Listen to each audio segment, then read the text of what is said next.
With all that said, the underworld elements of the city didn't worry me with the force we had on hand. 21 NPC soldiers, 12 non-stealthed and 8 stealthed, keeping an eye on the main group that was without even taking into consideration the zombie pets we could call upon if the shit truly hit the fan. Combined, we were nearly 2 separate 40-person raids. As far as I was concerned, the underworld had better watch out for us or I'd rip their throat out through their ass. Still, just in case, I hit my people with a round of holy shields as Elder Crismenor finished up his spiel and got flowers moving once again. We were just nearing the center of the slums when Sub-Commander Kalaman called for a stop in front of a run-down 2-story tavern. The white and red paint on the outer walls had nearly been stripped away from time and neglect, while its doors and windows were boarded up. To the right of the building was the mouth of a deep alley, which was where we'd actually come to a stop. At the end, I could see a half-rotten warehouse structure. There were no windows on the tavern side of the alley, and the opposite wall was a crumbling brick firewall 20 feet high. I was just finishing up my visual examination when a thin, greasy-looking light elf came scurrying out of the alleyway. He wore a sleeveless black leather vest and pants set, with a cudgel hanging from his waist. As his beady eyes looked us over, I saw the name, Thug 1, appear over his head. "Why have you come here, guardsman?" The thug sneered at Sub-Commander Kalaman with blackened teeth.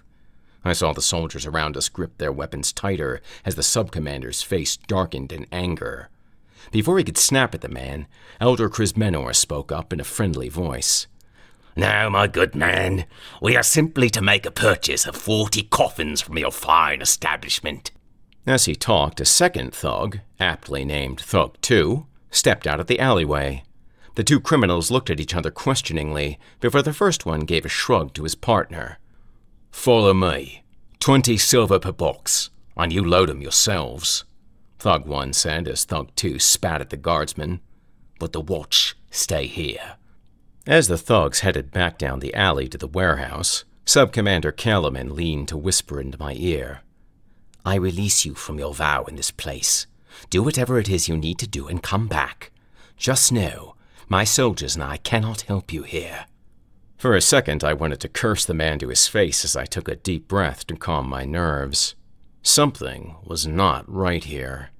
Why the hell had the 2 of them brought us to this den of thieves for our boxes? I noticed Elder Crismenor refusing to meet my eyes as he thanked the thugs and clucked flowers into motion, heading after them. Honestly, I wanted to accuse the Sub-Commander of breaking the word of our agreement, but with him warning me like he was, it meant something was up that he couldn't talk about. Frowning, I began sending messages in raid chat. "Okay, everyone, something fishy's going on. We have a thieves' guild or something here. Sarka and Yoon, go ahead and slip into stealth. I want everyone in the raid to keep close and be prepared for combat. Forget about the guards. They're on their own after pulling this stunt. Stealthers, keep close and be ready to attack at a moment's notice.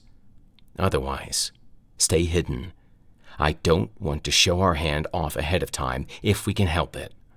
I heard Sarka's excited woot in raid chat as she and her husband faded into stealth while we began following the creaking wagon to the end of the valley.